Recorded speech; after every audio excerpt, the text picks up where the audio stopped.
প্রিয় দর্শক, আপনারা দেখছেন বেঙ্গল রিপোর্ট। তাবেদারি নয়, সত্যের পক্ষে জোরালো আওয়াজ। আগামী দিন যাতে আমরা আরো ভালো থাকি, আমাদের কি করতে হবে জানেন তো? কি করতে হবে? কি? দিদির পাশে থাকতে হবে। দেখুন, আজকে হচ্ছে নববর্ষ। আমাকে রনিদা যখন বললেন যে আমাদের এখানে গিয়ে কবে সভা করবে, আমি বললাম যে আমি নতুন বছর শুরু করতে চাই।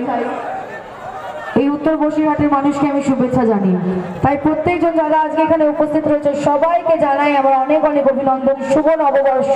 সবার নতুন বছর খুব ভালোভাবে কাটুক।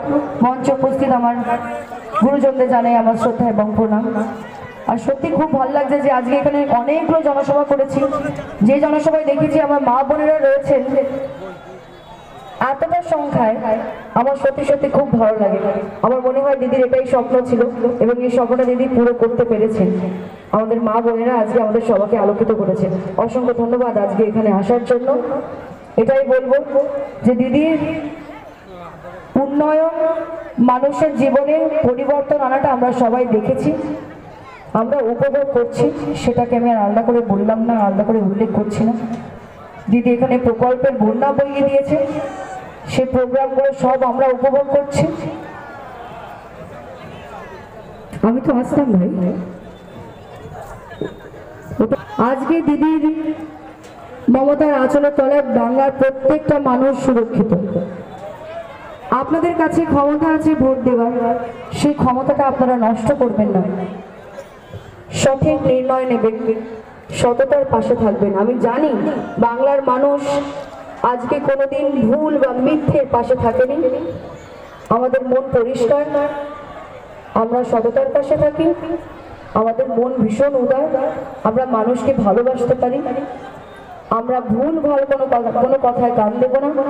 আজকে যারা হঠাৎ করে দেখবেন যেরকম শীতকালে পাখি হয় না নদীর ধারে, সেরকম দেখবেন অনেকবার এই নির্বাচনের আগে সবাই নেতা হয়ে যায় এবং বাড়ির বাইরে বেরিয়ে এসে আপনাদের কাছে এসে আবেদন রাখবেন এবং বলবেন, ভুল প্রতিশ্রুতি দেবেন, প্রতিশ্রুতি ভঙ্গ করবেন।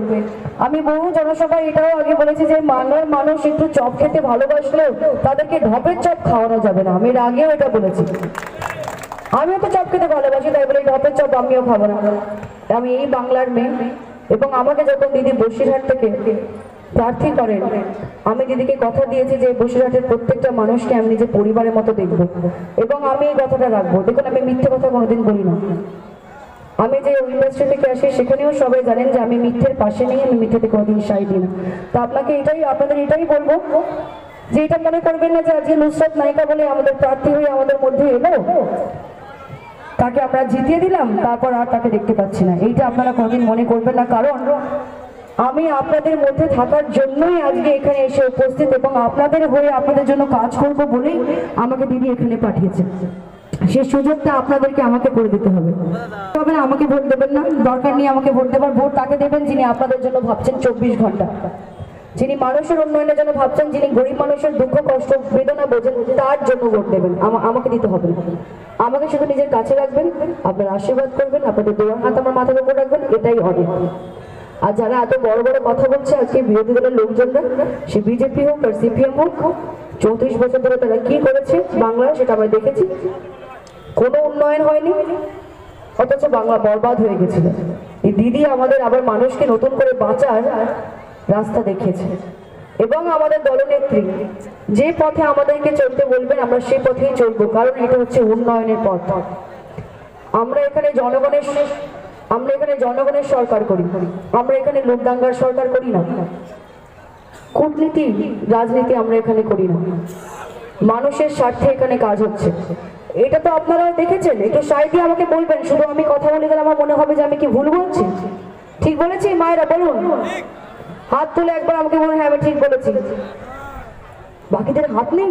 কি হলো ভাই, তো হাত তুলে বলো। হ্যাঁ, আমরা সবাই এখানে বাংলায় খাদ্য আছে আমাদের বাড়িতে, আজকে আমাদের মেয়েদের কাছে শিক্ষা আছে, আজকে যুবকদের কাছে চাকরি আছে। আমরা যদি দুহাত তুলে না বলি যে হ্যাঁ দিদি আমাদেরকে দেখেছে, তাহলে এটা কি ঠিক হবে? এটা তো ঠিক হবে না। মানুষ হিসেবে আমাদের কর্তব্য যে যারা আমাদের জন্য করছে তাদের পাশে আমাদের দাঁড়ানো উচিত। আমি আছি আর আমি জানি আপনারাও আছেন, তাই জন্যই আজকে আপনারা এত দূর থেকে এসে এই সভাটাকে আপনারা সাকসেসফুল করেছেন। অনেক অনেক ধন্যবাদ আজকে আসার জন্য এখানে। আরেকটি বার বলবো, 19শে মে বাড়িতে বসে থাকবেন না আমার মায়েরা, সকাল সকাল গিয়ে ঘাসে জোড়া ফুল চিহ্নে ভোট দেবেন এবং দিদির হাতকে আরো শক্ত করে তুলবেন।